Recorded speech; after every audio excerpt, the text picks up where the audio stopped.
Hello and welcome to Talkin' Baseball. We've got a fun show for you. Some teams have clinched. We're famous Apple models. And guys you need to know that you might not know before you watch the postseason.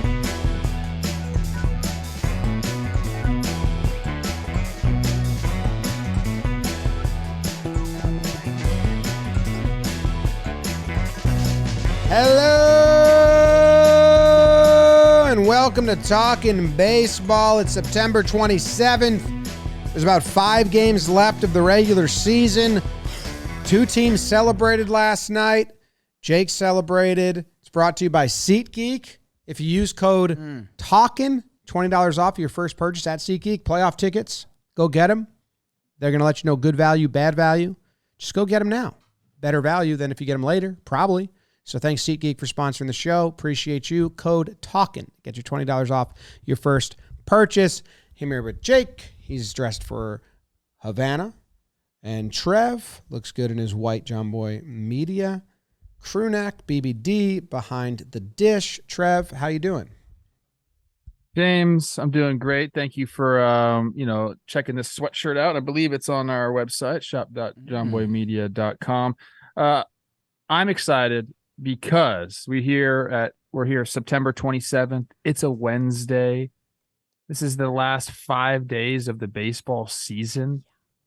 And you know what? A lot of races aren't even decided yet, which is great for the whole sport in general, great for our show because it gives us a lot to talk about. So the three of us and Biebers, models, but most importantly, we deliver the baseball news. Jake, how you doing?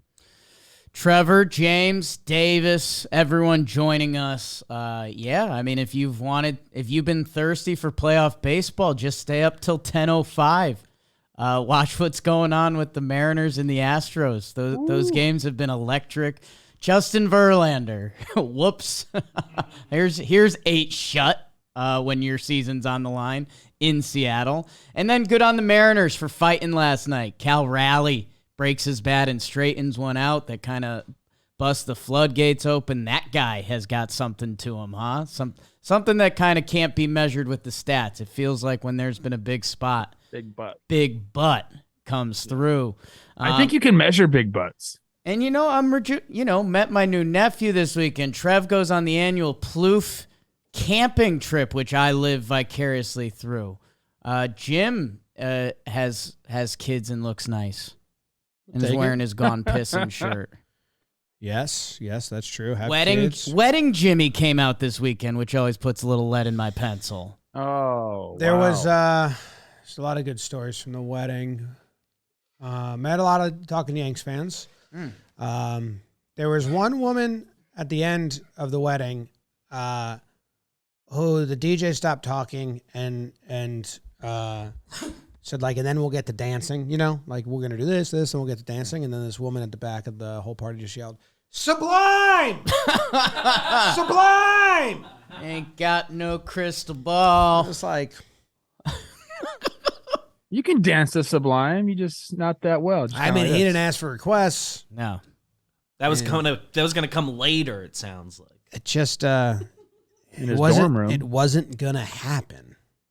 It was good. Sublime at a wedding is not. No. That's not. No. Okay. Unless it's like the cake cutting song because that's their song or some shit. I don't know. That's hacky sacking music, Yeah. Oh, yeah. Parking garage, hacky sack. Best place to do it. Speaking of the best place to do it, our Apple shoe. We need to get in front of this one. I thought the response on all the platforms were perfect. I was worried about that.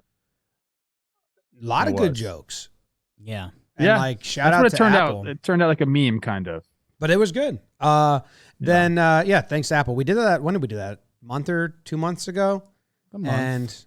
And we took so many photos. 2 different 1-hour sessions of sitting on these boxes in those outfits. They're going to change the picture up. So the other outfit picture is going to come out soon. I didn't like the other outfit as much as I liked the outfit that they did choose. But there's some silly photos. I like our all whites outfits. I think some of those are going to be leaking out soon. Though, I mean, if you thought the green was boy band vibes, Yeah, the white looked like we escaped the asylum. and a thanks to Apple, they had their first ever like creator spotlight, and they wanted us, which is a shout out to our people. So Yeah. thank you to everyone. And they went all out. Like, it was a real photo shoot. They supplied all the clothes. It was in Brooklyn. It was cool. It was fun. So yeah, I really appreciate them. And it should help us out a bunch, being on the front page during the playoffs, like the timing that they chose and all that shit. It's cool. I like how, we didn't know what we're doing. We're not models. I know that some people might think that Jake's a model, but he's not. So we got to the Apple shoot. We didn't really know exactly what to do. Kind of like the Will Ferrell thing. I don't know what to do with my hands, but we didn't know what to do with our face. Yeah. And one thing I thought was cool, I don't remember the photographer's name. She was great. And the whole team was really nice and made us feel comfortable. She was Canadian. She had an awesome name. It's like Ocean or something like that. It wasn't. Oh my cool. God. We could find it out.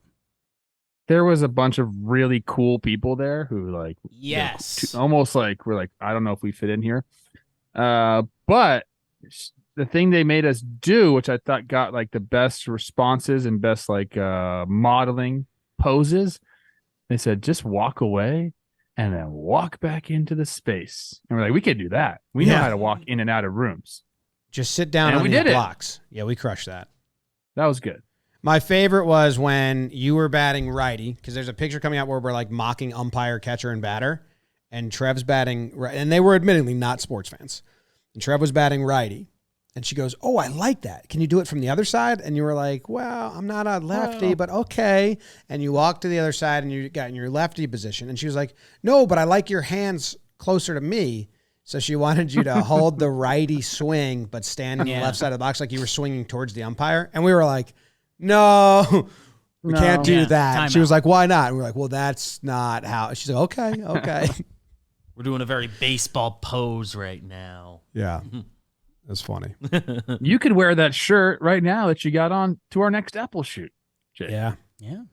I might. What was her name? I know you and me are trying to line up a couple other photo shoots this offseason. Yeah, I'm gonna call you out on the not a model thing. I got pics to disprove that. That's true. You did get a modeling gig, Well Dressed Wednesday. Why don't you back off a little? I mean, we're using the term very, leniently, but okay. More like a model. Ooh. Agree or disagree? Disagree. Okay. Jeez. Gotta go to Moe's. Ad. Do the playoff standings. Welcome to Moe's. Let's talk about the playoffs. A lot of teams are in. Dude. Playoff. Seattle scares the crap out of me. Go ahead, Jake. Yeah, Trev, your Twinkies are in a very interesting spot, basically waiting for one of the beasts of the West. But this whole playoff update is brought to you by new partner alert, Waterboy. Waterboy. And you're probably saying to yourself, hey, Jake, what's that? Waterboy. Waterboy is a hydration powder scientifically formulated to cut your hangover time in half. Oh. Yeah. Baseball Baseball playoffs are coming up. A lot of late live streams. You guys are probably familiar with some of their competitors. This has 0 sugar and 3 times the electrolytes of liquid IV. Your hangover stands no chance. Jimmy went out into the office. He told our sales team, he's like, I like this stuff. He grabbed one of them by the throat, said, you're out unless you get this. Mm-hmm. They didn't, so they're out, but someone else did. Yeah, who got this? I should go thank them. I've been wanting. I think it was CK. I think it was Courtney in floorball coming up. Hook, line, sinker, so get ready for that. But for Waterboy, they've got these convenient packets. You pour it in your drink. It's what I'm slurping on right now, this blue drink. Getting my hydration on. You can't be too hydrated. I find myself often way too dehydrated. Especially when I come here and do shows all day. I go home and I'm like, I didn't have any water. This stinks. Hundreds of thousands of people already trust Waterboy as their hangover cure. It's time to stop dealing with hangxiety alone. Live there. For a limited time, Listeners get an exclusive 15% off discount when they use code BASEBALL at waterboy.com. 15% off, code BASEBALL, waterboy.com. There's a link in the description. And hey, get your hydration up. Are they good for kids, the sugar-free ones? Because We can ask. I give it to James a lot Okay. because he thinks it's juice. It's just flavored water, which kind of is juice, but the no sugar. Juice, juice, juice, juice. I'm on the website right now, and it got some good stuff. It's kind of funny. I didn't think a hydration website could be funny, but you want to know what they say about hangovers? What do they say, Trev? More like Hangovers suck big D. Oh. Wow. We'll show them the Dehydration, guy you on the animals. package. I love the guy. Yeah, their branding is pretty good in general. I'm in. Yeah. juice, juice. Jim, where do you want to go with this playoffs update? Well, a lot of people are in the playoffs. It's official. The Braves, they clinched 17 days ago. The Dodgers clinched 11. Orioles clinched 10 days ago. Rays clinched 10 days ago. They're still fighting a little bit, although the Orioles seem that they kind of got, I don't know. Brewers, they celebrated last night, actually. Yeah. So they clinched a playoff berth 5 days ago, but they clinched the division last night with the Cubs loss. Yes. Liked it a lot. Like Yeah. that move a Yes. lot. The Twins, they clinched also 5 days ago. The Phillies clinched last night with a walk-off. That was fun. That's fun. Yes. Brandon Marsh doing Brandon Marsh things out in Philly. Yeah. Did you see Bailey falter? Don't. Did you see I believe it was Bailey falter. I don't want to get wrong there. He's on the Pirates now. He was on the Phillies last year. Was this just sad? Sad. So all the whole entire Pirates dugout's empty while the Phillies are celebrating on the field, besides Bailey, who's just standing there watching. All his friends. Wanting to go out there with his boys. Yeah. It truly hurt me, Started 7 games for them this year. which like 0-7. I almost Whoops. got mad at Bailey. I was like, dude, get out of there. You're making me so sad. Yeah, that's one of those. I mean, Bailey Falter, if he shows up in the Phillies postgame celebration, I mean, that's all-time bad look. But at the same time, it almost shouldn't be. Like, those are his buddies. Oh, he can't be on the field. Pirate season's over. I kind of agree with that. Like, yeah, the Pirate season's over. You're just down the hallway. Like, you go have one with the guys. You're gonna get a half a playoff share anyway. Like, you're rooting for them. I wouldn't be upset if like there was a scene where he walked into the clubhouse, dapped everyone up, said like congrats, and then left. He can't like stay and celebrate. He can't spray. Don't spray, He can't Bailey. spray. What if he Don't gets spray. sprayed? They could spray You can get him, sprayed. but that would They don't he would want feel it. bad. But yeah. So like the photo that I saw was him just like looking. It was kind of sad. Congrats, Kind of Phillies. sad. Anyway, the rest of the playoff picture, we have still in the divisions, the AL East still up for grabs. Tampa Bay's 2.5 back of Baltimore as we speak.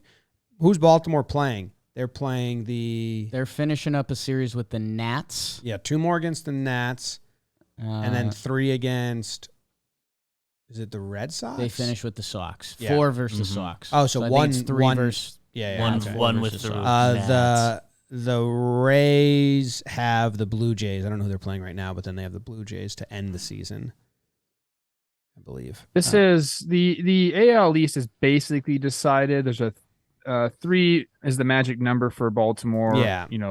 So they just got to take care of business. You win your games. If Tampa Bay loses any more games, it's basically over. Yeah. Tampa Bay will have the first wild card spot in the AL locked up, and then after that, that's kind of what we're looking at. Toronto is a game and a half up, and then you got Houston and Seattle out there battling for that last spot. It's nuts. If Houston won last night, and they just gave that game away. They threw a bunch of balls away. They played sloppy defense. I think they made 3 errors. They still almost came back. If it wasn't for a Ty France homer, Jordan would have been up in the last inning with being the tying run. He smoked a ball at Julio. It was Spoiler alert, I'm taking the Astros tonight in our Wednesday night parlay. Ooh. I think they're going to go out there and run it. They got Framber on the mound today. If they win that game tonight and they go up 1.5 with, 4 games left, that's a tall task for the Mariners, although the Mariners have the tiebreaker on the Astros. They've dominated them this year, and that's where tonight's game, I don't want to say it dictates the West, but with the tiebreakers, if you're Seattle and you go down and you have to go face Texas, who's owned you this year, as they try to clinch, tonight's do or die for Seattle. That the place is going to be going nutty, and Nuts. I don't know. I was really proud of Seattle last night because if they lost last night, I think I'd be right in their Yagulagi. Oh. Dude, just when they needed it, Cal Raleigh had kind of no business straightening that ball out. It drops down the line. Teoscar Hernandez running into the wall, catch. making the catch. And that's, not his necessarily his calling card, but we're at that point. If you don't catch that ball, Teoscar, your season might be over. So I love it. Yeah, that was a back and forth game. I mean, it's 3-0 swing by Raleigh there, and he gets sawed off, but finds some space. It's the way baseball works, man. I love that. I love that all these teams are playing. We always schedule watch during the season. We're like, these last games are going to be crazy. Like the schedule maker got this one right. Texas, Seattle playing them at the end of the year, going through Houston right before that. All of these teams bunched up, and honestly, I know we're spending a lot of time on the AL here, but Houston's. I mean, they're kind of. Lose tonight, and if you don't make the playoffs, World Series hangover, they need some water boy. Yeah, that would suck for them. But I was talking with, I don't know, was it you, Jake, or someone else in the office about just excited to see all the new playoff atmospheres, all the new blood, seeing, Baltimore host playoff games, and you got the Rangers hosting playoff games. Seattle's always awesome. They got, how many did they get last year? 1? Or is it all in? No, they got none. It's all in the all in the other thing. Yeah, I forgot about. Yeah, so I am excited to see that. So I would like to see Seattle and Texas since we've seen Houston already. But Seattle might not get another one. If they're the 6th seed, then they'd have to go play in Minnesota. Yeah, they can win. They have to beat Minnesota to get one. Yeah. Well, yeah. It's gotta be tough for them. You get to the playoffs. And then all of a sudden you're not getting home games. I always screw up last year's playoff bracket because it was the first year we did it. Seattle ended up having 1 home game in Seattle, but it was down 2-0 to Houston. Oh, they went to. I thought it was all. Yeah. Okay. I thought they beat Toronto. I thought they had 1. Yeah. Toronto. Excuse me. Sorry to my friends up north. They beat Toronto 2 games in the wild card, and then they got swept by Houston in all of those close games. The Jordan walk-off, or was it the Pena Jordan game? And then they had that crazy extra innings game. That makes sense because Houston won the division and they had the bye. So, okay. My bad. Yeah. No, you're good. The NL is crazy how big of leads they all have in the division. Dodgers, it's 14 games for them right now. Milwaukee, 6 games. Atlanta, 13 games. Just nothing close at all. And then in the wild card, you have the Cubs and Marlins still right there. Reds, 1.5 games out. As you get down to it, 1.5. It's a lot. Yeah. It's a lot to make up right now. Basically, we're looking at Arizona, Chicago, Miami for those last 2 spots in the NL. I don't know if I have a favorite of those 2 teams of those 3 teams that I want to see in. I kind of want to see Chicago in just because, they had some pieces that they could have moved. I like teams that Is there a chance to get Cubs Brewers? Yeah, yes. They'd have to be the 3rd team or the last team. That's what we're set up. The current matchup. Current matchup, right? Yes. So that's a good one. I like that way more than I like Arizona, Milwaukee, or Miami, Milwaukee. I don't mean to be mean to your Snakes, Jake, but I think Please.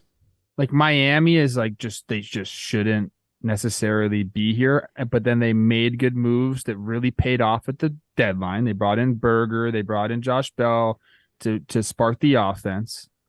They have no business being here to be and they did it. So I kind of want to see them in there. Arizona, I think, is going to have this great window coming up. So I'm not worried about them missing the playoffs. Miami, I think I want to see what they do if they get in. I want to see if that pitching can hold up and they just get some timely hitting and just kind of cause the chaos that we think they can cause. Well, that's Baltimore. Yeah, I understand what you're saying. We've seen what Jorge Soler can do in the playoffs. It would be sick to see Arias on that stage and can an Arias single, Soler home run, 2-0. If any, Luzardo, Garrett, those guys have a day. I think what you're saying is Miami's kind of the scarier playoff team. I think there's an argument there. I think for my Snakes, the only thing I'd argue back is the reward for this long season where, in theory, they should have had no business between the Dodgers, what San Diego was supposed to be, even the Giants as a franchise, who they're supposed to be, that the Snakes to get into the wild card would be a huge step for this team filled with youth. And Gallon Kelly finishes oddly high on who are your top 2 pitchers in the playoffs.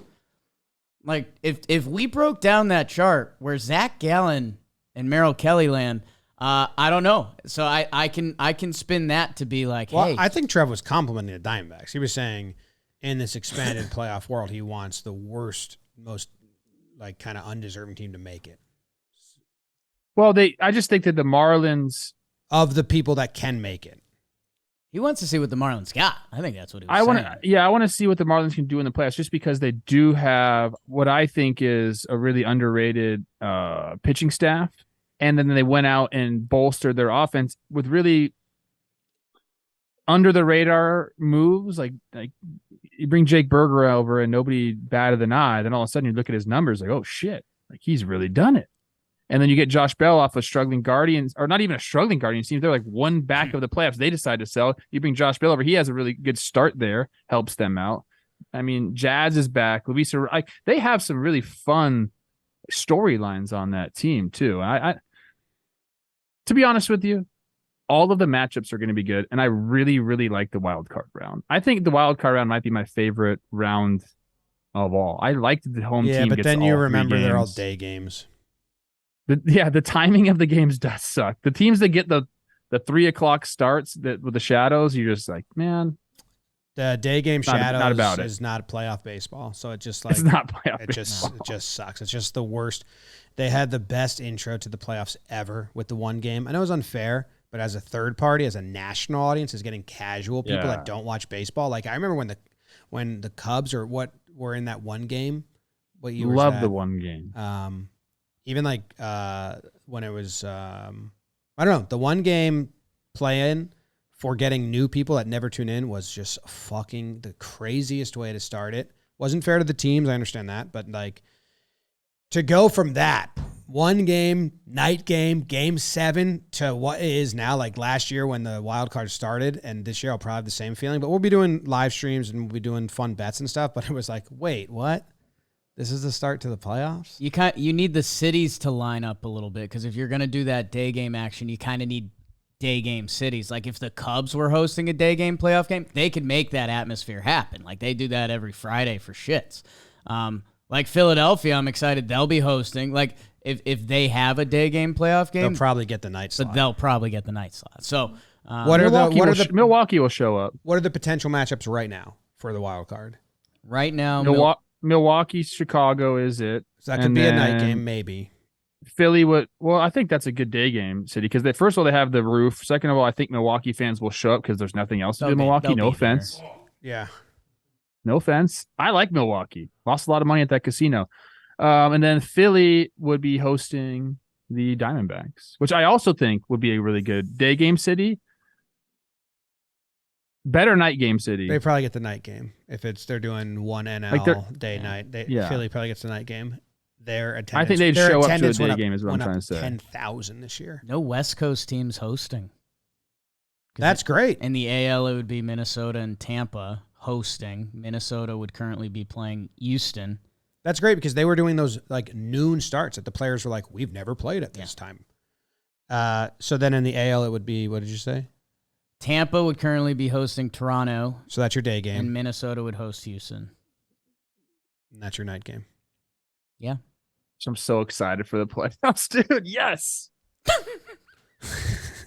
Clip it. You don't wear that hat enough, Trev. Well, the Phillies were celebrating. I feel like my fingerprints are all over that roster. People say that. The vibe in that clubhouse.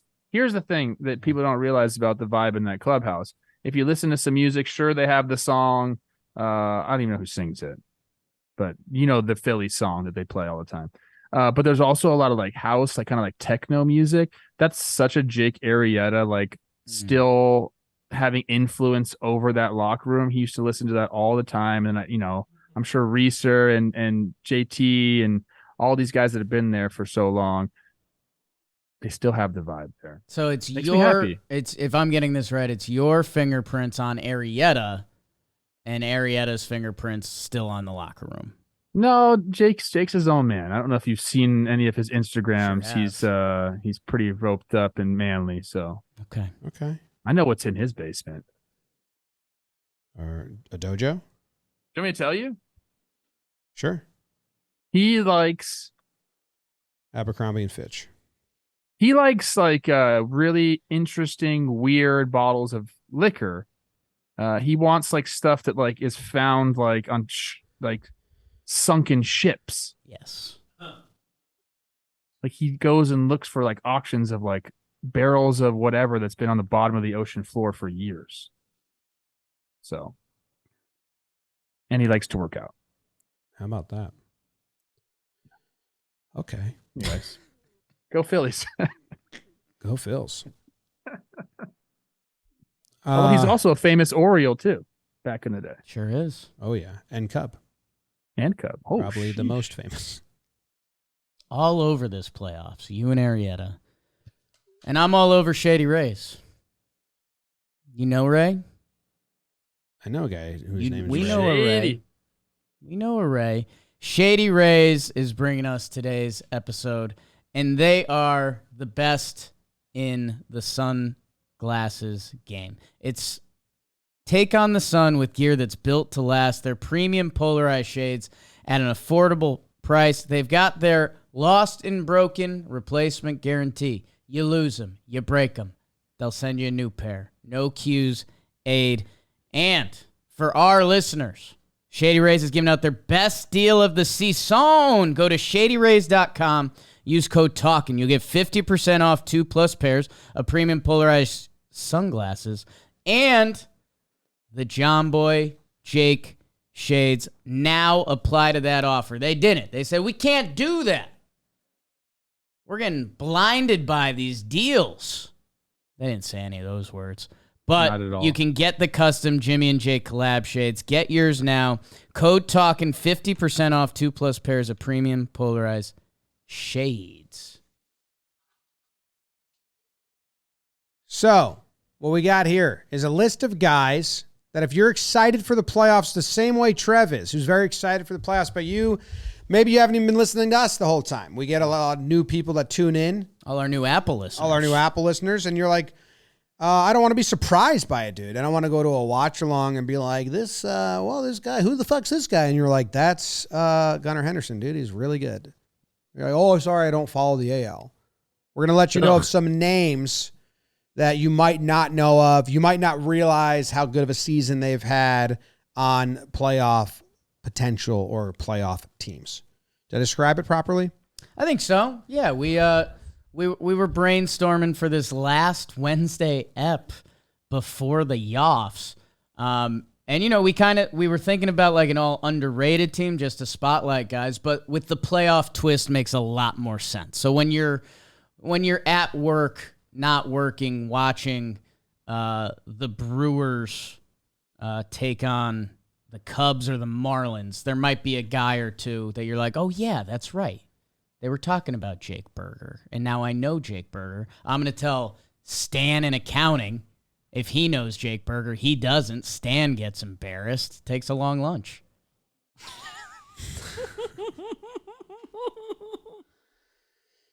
You want me to kick it off? Yes. I'm going with, at the catching position, the Arizona D-backs catcher, Jake. Gabriel Moreno, traded for Darsho. Yeah, I like that. That's good. Yeah, that works. Darsho. Traded from the Blue Jays in the offseason. He's had himself a really nice season behind the dish for the Diamondbacks. And he's young, 23 years old, I believe. Gabriel Jose Moreno. He's playing a lot for them, 107 games, which, as a rookie catcher is a good amount, as you find out. There's an IL stint in there, I believe. There's other teams that have rookie catchers. They want to be playing more, but it's just not a thing that people do a lot. 289 batting average on the year, 340 on base percentage, 413 slugging. So you got a 2.34 there, and all of them are in a nice spot. Slugging's a little low, but, he's a catcher. So if you're tuning in and you're looking at those D-backs games and you're seeing Gallen and Kelly pitching, this is the young guy they're throwing to. My fun fact, and I know I've let it rip in a few of the episodes, but I'll keep it going. Jim, you got to believe in something. You got to believe in winning. I believe in catchers. I think catchers are more valuable than we currently are measuring them at. When he starts for the Diamondbacks, they're 56-34. That's nice, man. That's good. That's nice. I don't know if that's receiving. I don't know if he's getting more lefty starts because he does maul lefties. But it's a 62 winning percentage. 62. Take that. Nice. Take that. Math. So big fan of him. Okay. Yeah, I brought this up a couple times with him as well. This is the year, or now we're entering an age of the stolen base. It's back. We're going to have people stealing 50-plus bags every single year. We've made it easier to steal bags, and here is Gabriel Moreno with a 52% caught stealing percentage. Only 31 people have tried to steal second base against him. He's thrown out 16 of them. I mean, that's huge. We're talking about run prevention. That's on everybody's lexicon now. In everybody's lexicon now. Run prevention. Some teams, like the Brewers, are set up just to be run preventers. Like, they'll get what they can offensively, but hey, we're going to set up our team to be run preventers. When you have a guy like that, and you have to give credit to the pitching staff as well for the Diamondbacks for, probably really focusing on holding the runners and giving him a chance, but 52% caught stealing is nuts. Yeah. Nuts. Yeah. There's nobody even close to him. No, Savant's stat, which is catchers caught stealing above average, he's got 9. The next is Shea Langeliers. Canobio's guy. Who's terrible at framing. So I wonder where Moreno is at framing. His framing's bad. He's great at every other part of catching by the metrics. Moreno? Mm-hmm. Well, Langeliers is bad at framing too. I wonder if you have to, and when Gary Sanchez, way back when he was a rookie, he was really good at throwing runners out. Terrible at framing. I wonder if one suffers for the other. I don't like framing for a couple different reasons. Number one, say you have Angel Hernandez. I mean, if you had Angel Hernandez back in the day, you're going to steal a lot more strikes.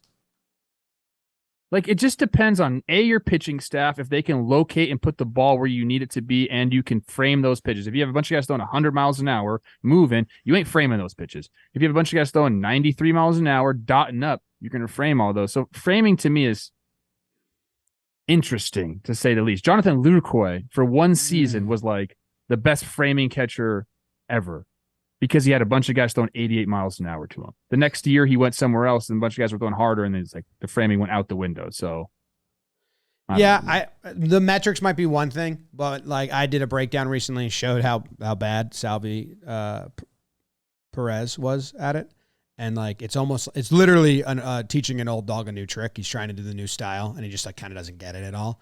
I compared him to Austin Hedges and even Cal Raleigh. Or no, it wasn't Cal Raleigh. Yeah. It was Seattle's other catcher, who kind of looked like him. No, It was maybe a guy that it wasn't. It was a. I see if I'm I gonna can say a find that. name. I think it might be right, but I could be wrong. Murphy. No, Beebs just said him. I wonder. Terens?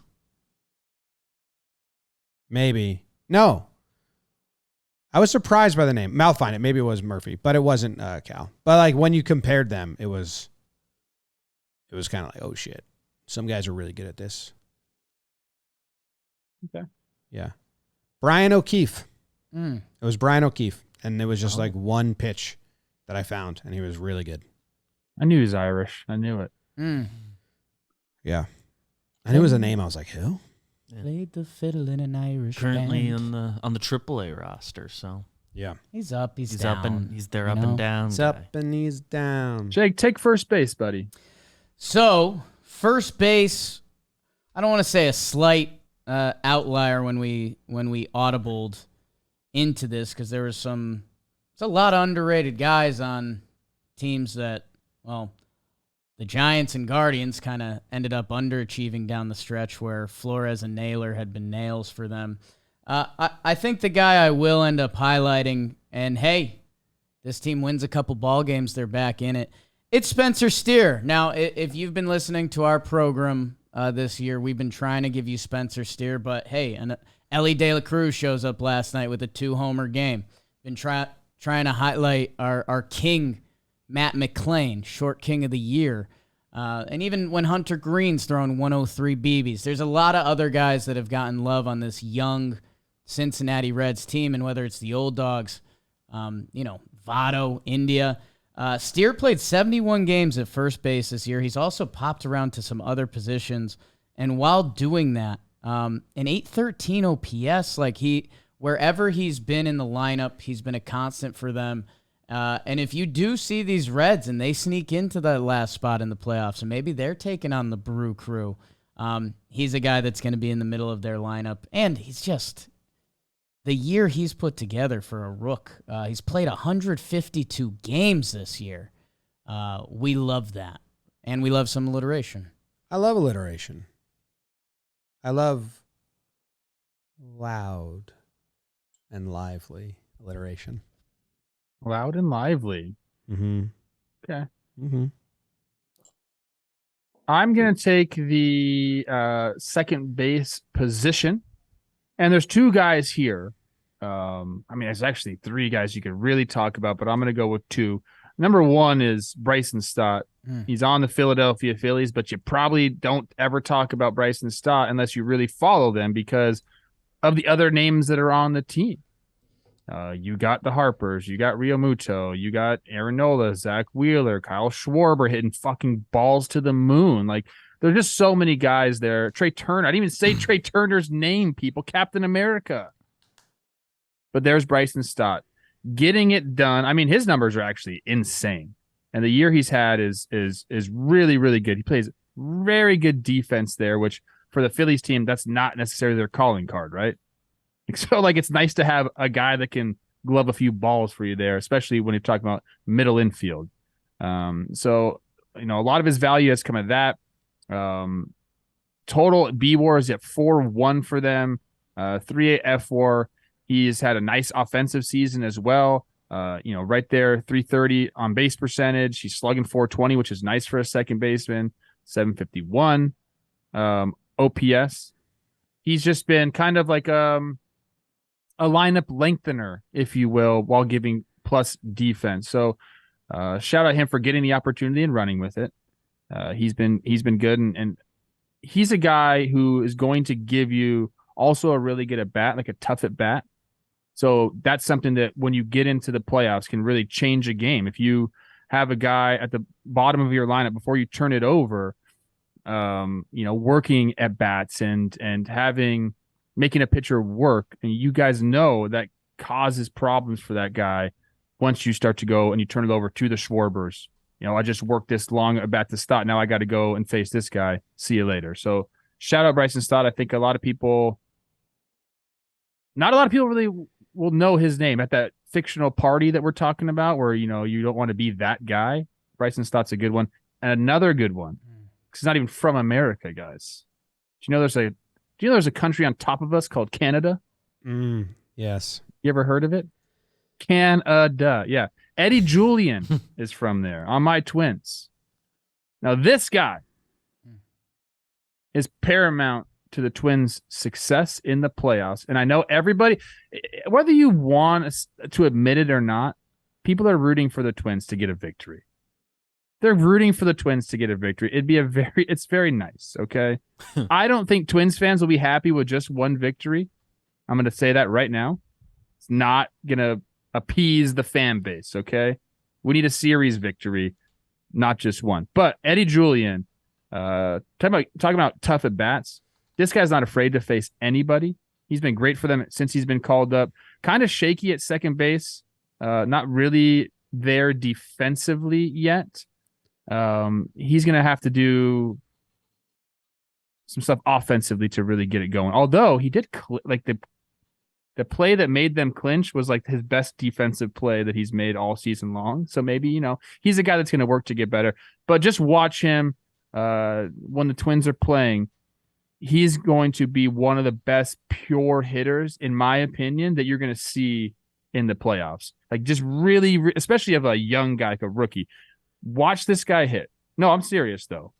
Watch this guy hit. His approach is really, really good. He doesn't chase pitches, and he barrels the ball up. Eddie Julien, check him out when you're watching the Twins play.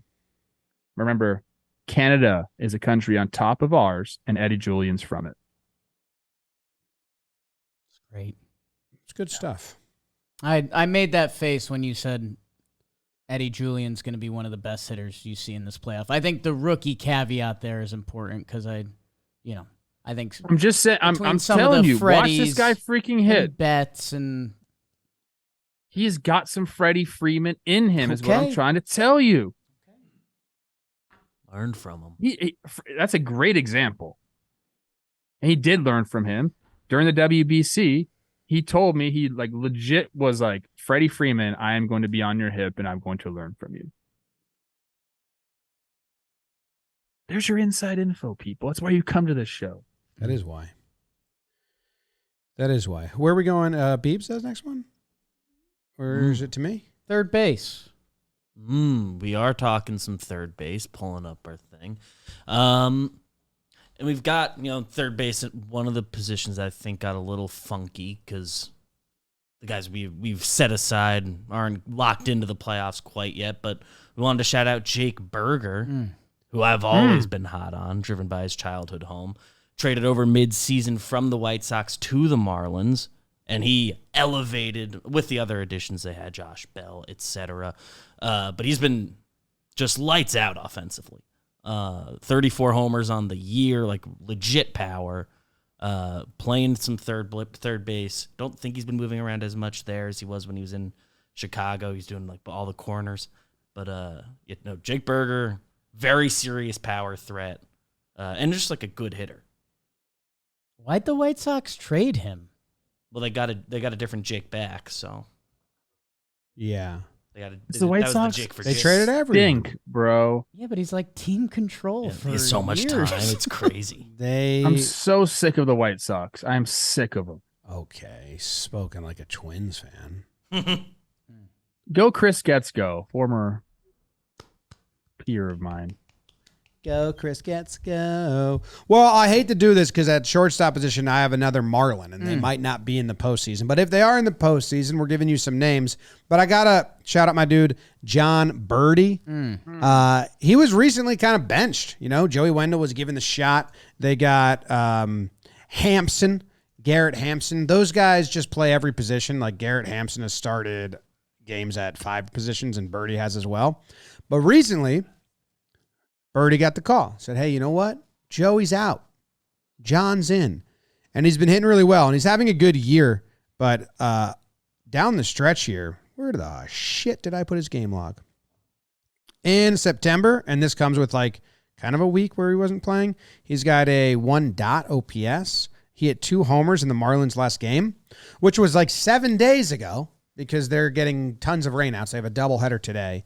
But yeah, if the Miami Marlins make it into the postseason. The Jakes, they're the team of all Jays, if you remember. So Jake and John, check them out. But yeah, he's having a good year. I don't understand why he was on the bench. Maybe he had like a little bit of a slump.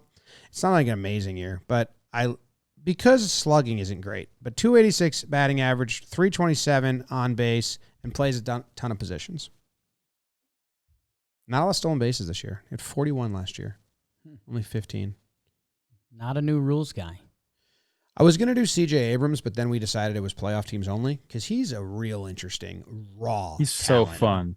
And definitely took a step up on the offensive end as the season. But when you watch him, you're like, whoa, this dude is like kind of raw. Like he needs to reel it in a little bit, and he's going to be like if he can control that energy, it's going to be like really, really fun to watch. It's fun to watch now, Alien? but he's kind of like all over the place. Alien chain. Like he's gonna be good when he. I like him a lot. I think I said that fully. before the season. Like, watch the Nationals got some guys. I want to. We're gonna go to the outfield now. I want to talk about Lane Thomas. I do. Wow.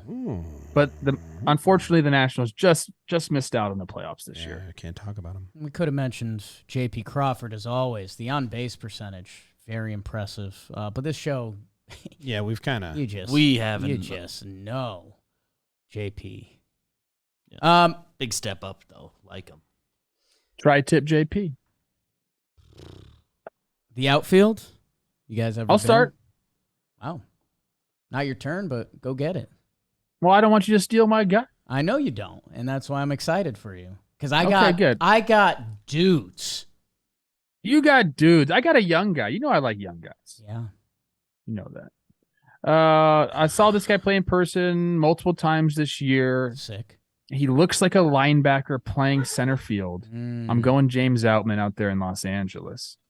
He can absolutely go get it out there. Not afraid of the wall. Doesn't give. I mean, he kind of looks like a football player playing baseball, but has the motions, the actions of a baseball player, if you will. He's a physical specimen. He really is. He had a really good offensive year for the Dodgers. Stepped in, and look, you got to have a good center fielder. That helps so much when you got a guy that can just go out there and run things down. He's been really, really good for the Dodgers. And I thought he was going to be more of a streaky hitter.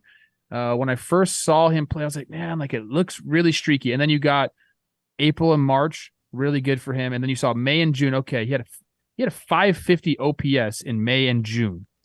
So then you're like, okay, he's a rookie. He's not going to figure things out, whatever it is.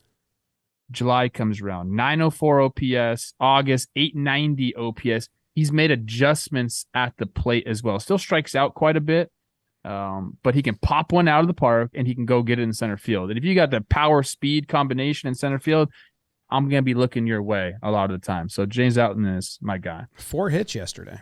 It's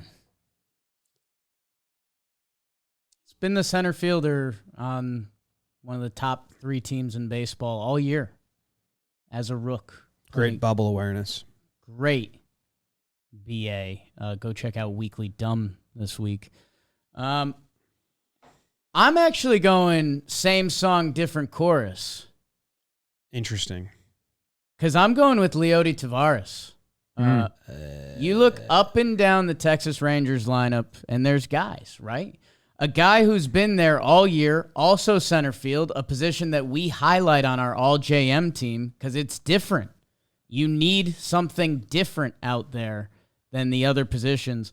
Leody Taveras, he is 25 years old, turned it on September 8th. Happy belated. Yep. He had a really tough time coming out of the All-Star break. Since September, 338, 407, and 858 OPS. He's got an above OPS plus on the year.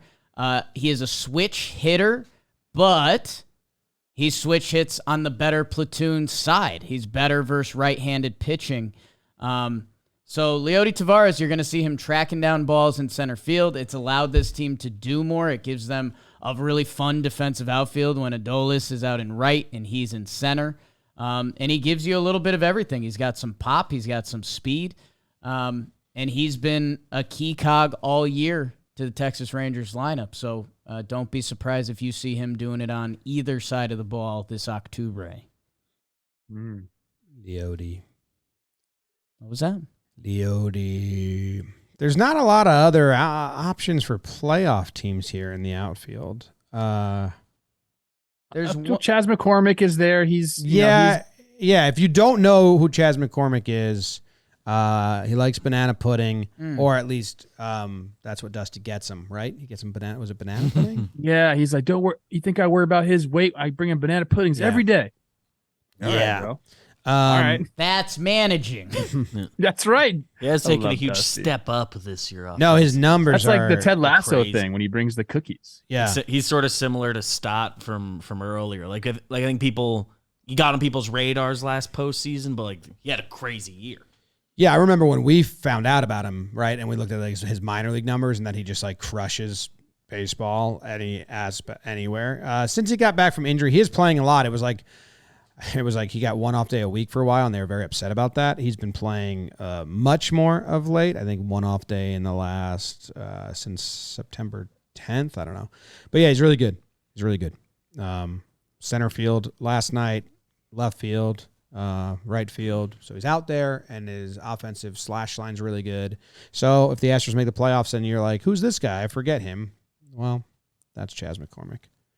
Kind of looks like Jose Altuve when he swings the bat too. I noticed that a lot. I wonder if there's any overlap there. If him and Jose are cage buddies. I don't know. You don't know. Rage buddies. Before we move on, I know I talk Twins all the time. Max Kepler turned his season around big time. He's the hottest guy in baseball. He had a $10 million option that looked like it was not going to be picked up whatsoever by the Twins. Now it looks like they have to pick it up. So he's turned his season around. And if you like hot dudes that can go get it in right field and hit homers, Max Kepler's your guy. Max Kepler's second half numbers are really good.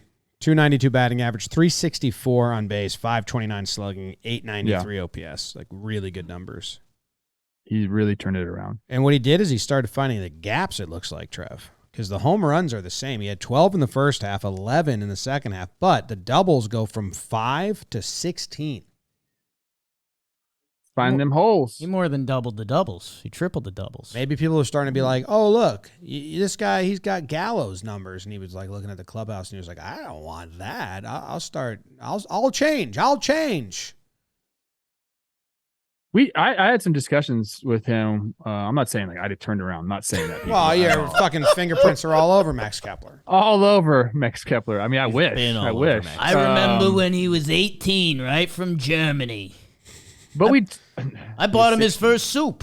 Dude, this is hilarious. This is a true Max Kepler story. He was 16 when he came over from one of his parents is from Texas. He gets signed by the Twins, whatever it is, amateur free agent sign. 16. So the Twins spring training facility is in Fort Myers. Right across the street, like you hit batting practice on the minor league side, you look at this high school. Max Kepler was going to that high school while also property of the Twins. So like he's been with them forever, dude. And I'm happy that he made the playoffs a couple different times. I hope he has some nice postseason moments there. Like I said, he's got a $10 million option that I believe they have to pick up. Anyways, that's my Max Kepler rant. Thank you. And thanks to DraftKings. The postseason is just about here. The ballparks are heating up, and you won't miss a moment of the action with the DraftKings Sportsbook. They are giving you $200 instantly in bonus bets by betting just $5 on baseball. So what are you waiting for? Download the DraftKings Sportsbook app now and use code TALKIN. New customers can score $200 instantly in bonus bets for betting just $5 on baseball only. On the DraftKings Sportsbook with code TALKIN, the crown is yours.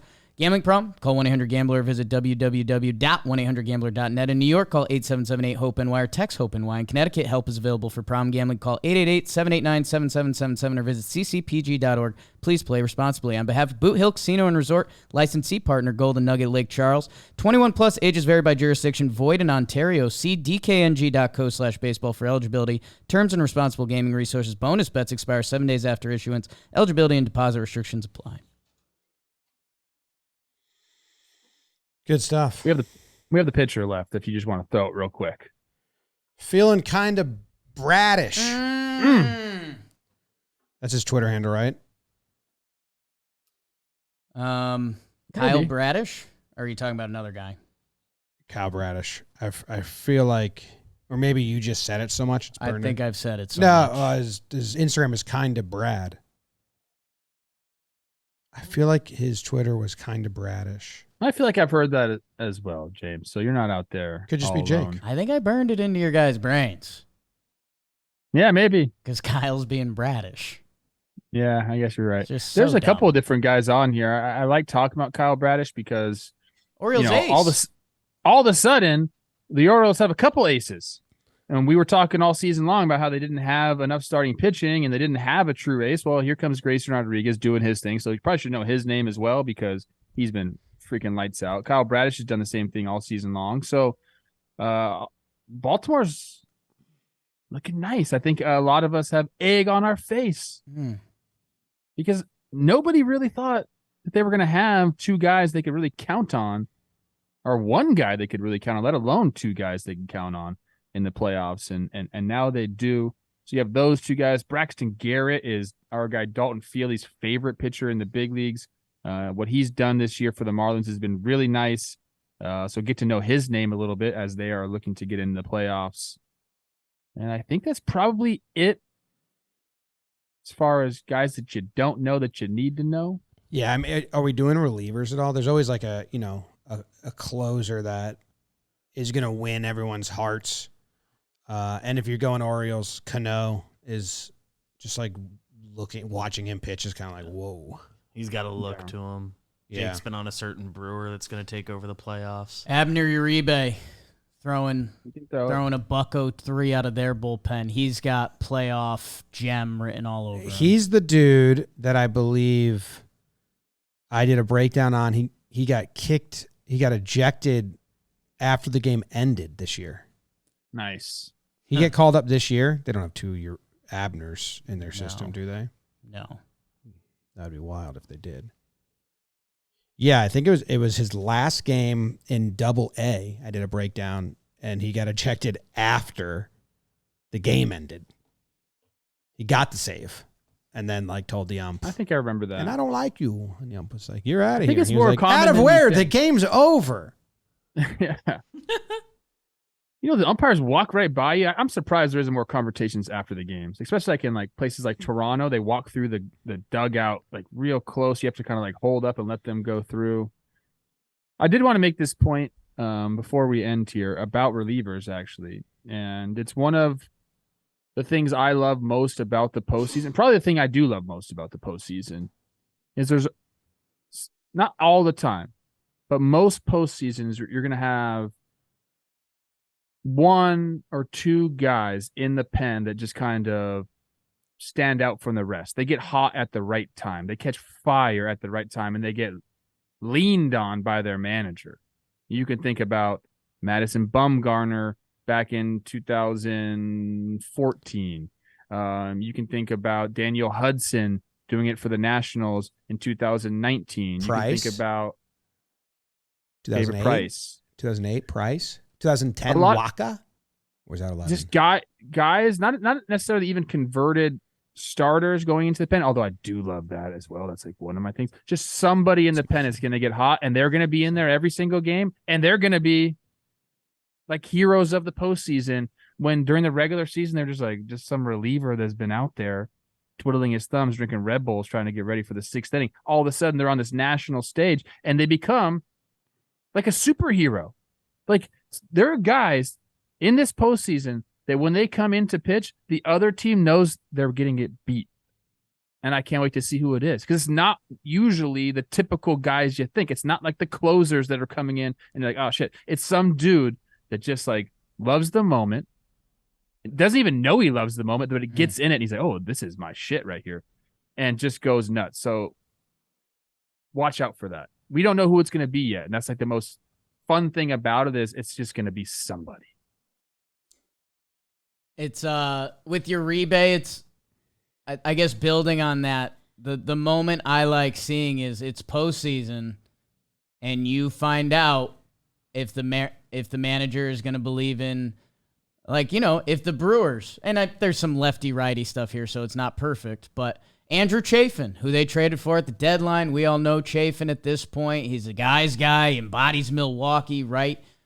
He hasn't been great since he's gone to Milwaukee, but you know, in theory, there could be a decision where it's Craig Counsell and he's looking in the bullpen, and it's, do I go to the 23-year-old Abner Uribe, who's throwing a buck and change, or am I going to Andrew Chafin, who, you know, has been there and done this so many times? Brewers fans, I realize that's not the perfect example, but it's trying to lay out what an example could be. And that's when you find out, right? Like, that's when you find out who's got the onions. Doodle-oop. Da-da-do. That's it. Playoffs start next week. We'll see you there. Oh my God. Do-do-do-do-do.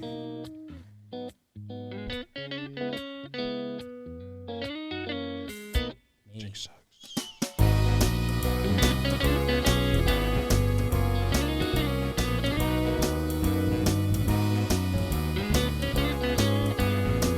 I did pick the Phillies to win the World Series. It's true. Play the Yanks, though.